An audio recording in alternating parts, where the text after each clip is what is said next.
4 Kimada. Dah bersiap sedia untuk dilepaskan. Jadi kita lihat aksi. Sudah boleh dilepaskan. Silakan. Grandstand, alhamdulillah acara ini seperti yang kita ketahui, acara yang terakhir pada sebelah siang ini, sebelah pagi, di mana acara Sakai 20 Saringan B, acara yang terakhir sebelum kita beralih pada sebelah petang nanti, baru saja dilepaskan bagi acara ini.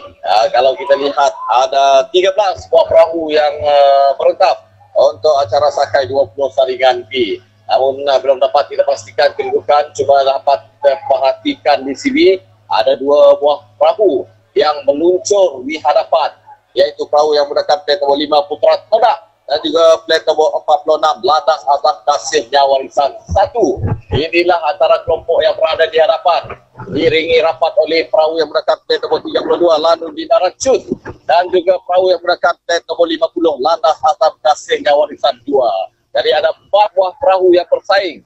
Namun ada lagi sebuah perahu yang sangat-sangat mengekori rapat di belakangnya. Perahu 34 CK Team yang itu rapat untuk bersaing bersama dengan 5 buah perahu yang lain. Kalau kita perhatikan, jaraknya lebih kurang dalam 100 meter saja lagi untuk mereka berada di Lubuk Saga ini. Di mana di sinilah saingannya cukup hebat yang akan dapat kita perhatikan. Perubahan kedudukan pasti akan berlaku, di mana kelompok yang berada di hadapan ini agak rapat perahu-perahu mereka.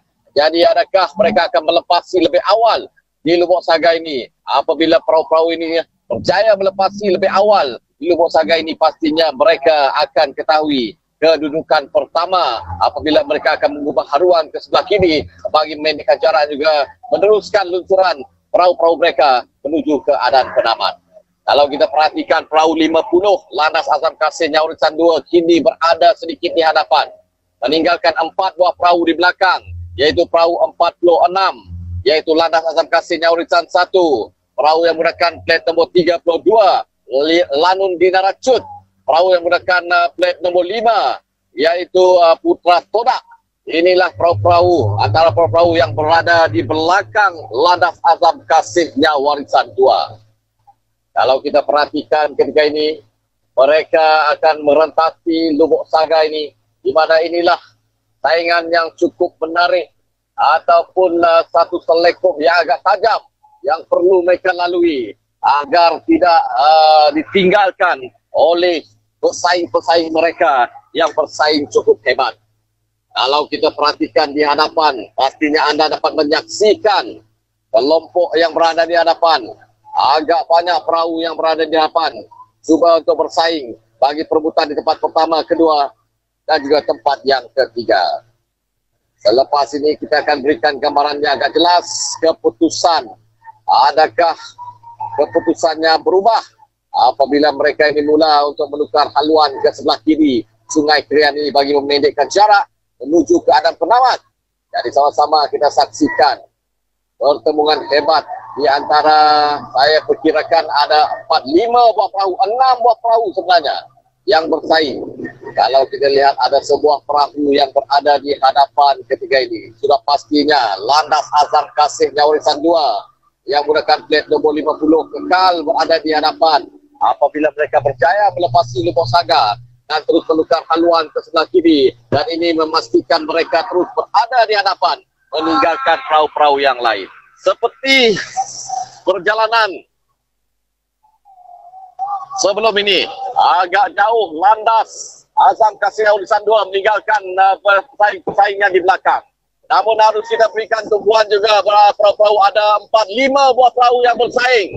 Perahu yang menggunakan plat nombor 56 Waris Kemuda Baru, perahu 34 CK Team, perahu 32 Lanun Dinara Cut, perahu 46 yaitu perahu Landas Azam Kasih Warisan 1 dan juga perahu yang menggunakan plat nombor 5 Putra Todak yang sedikit di hadapan. Ini membezakan mereka.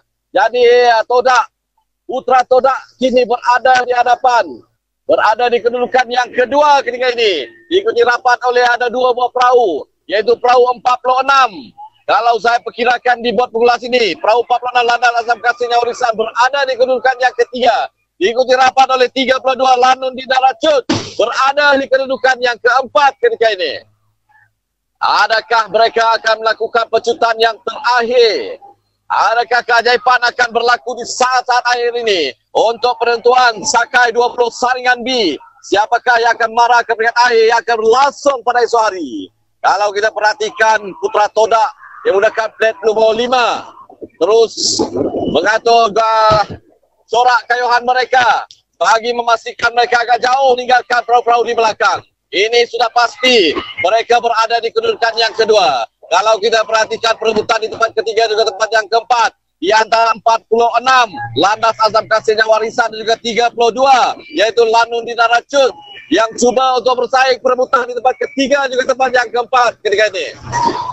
Kalau kita perhatikan sedikit saja di hadapan 46 Landas Azam Kasihnya Warisan membezakan satu plate saja. Cuba untuk melakukan kayuhan pecutan terakhir. 32 berjaya memintas. Lanun Dinaracut kini berada di kedudukan yang ketiga, diikuti oleh 46 Landas Azam Kasihnya Warisan di kedudukan yang keempat. Itulah keajaiban yang berlaku untuk acara Sakai 20 saringan B dan keputusan resminya saya serahkan kembali